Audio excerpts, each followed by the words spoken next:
নমস্কার বন্ধুরা, আমি উদয় আর আপনারা দেখছেন উদয় কিচেন। উদয় কিচেনে আজকে আর একটা রেসিপি নিয়ে হাজির হয়েছি। তো আজকে আমার রেসিপি হচ্ছে কলার মোচা দিয়ে আতপ চালের মুড়ি ঘন্ট, একদম সম্পূর্ণ নিরামিষ। তো আমি এখানে কলার মোচাটা ভেপে নিয়েছি, মানিক কলার মোচা আমি আগে ভাবে রেখেছি। তো এখন এটাকে আমি তেল দিয়ে ভেজে নেব। কড়াই আমার গরম হয়ে গেছে, এখন আমি তেল দেব কলার মোচাটাকে ভেজে নেওয়ার জন্য।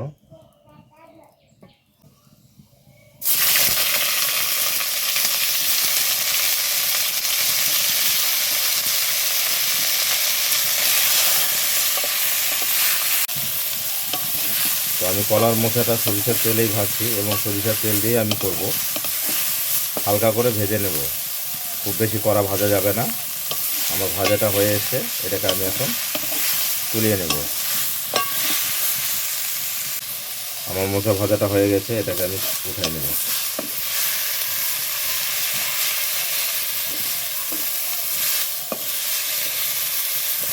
সরিষার তেলে 1 চামচ দেশি ঘি আমি দিয়ে দেব।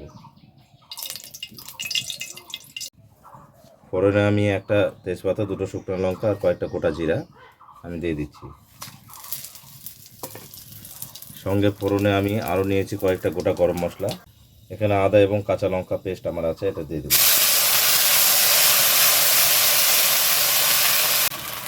লঙ্কার গুঁড়ো আমি 1/2 চামচ দেবো, ধনে গুঁড়ো 1/2 চামচ, জিরে গুঁড়ো 1 চামচ। আমি এই মশলাগুলো সব ভালো করে এখন একটু কষিয়ে নেব। মশলাটা আমার সুন্দরভাবে কষানো হয়ে গেছে।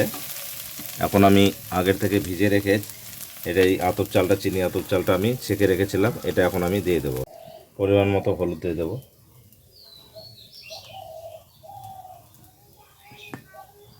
স্বাদ মতো লবণ।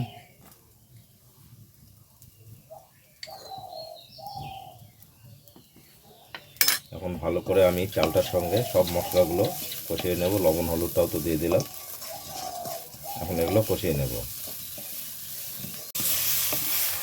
মশলার সঙ্গে চালটা আমার ভালো করে কষিয়ে নেওয়া হয়ে গেছে। এখন পরিমাণ মতো আমি একটু জল দেব।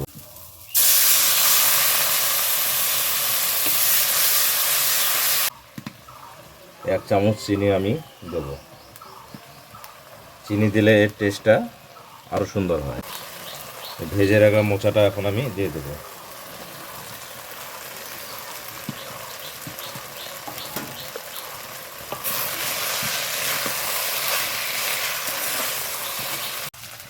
একটু কিশমিশ এবং কাজু বাদাম আমি দিয়ে দেব।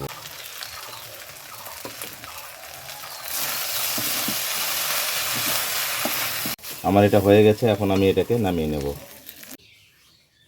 ফাইনালি বন্ধুরা, আমার এই মোচা দিয়ে যে চিনি আতপ চালের মুড়ি ঘন্টটা সেটা হয়ে গেছে এবং এটা কিন্তু সম্পূর্ণ নিরামিষ।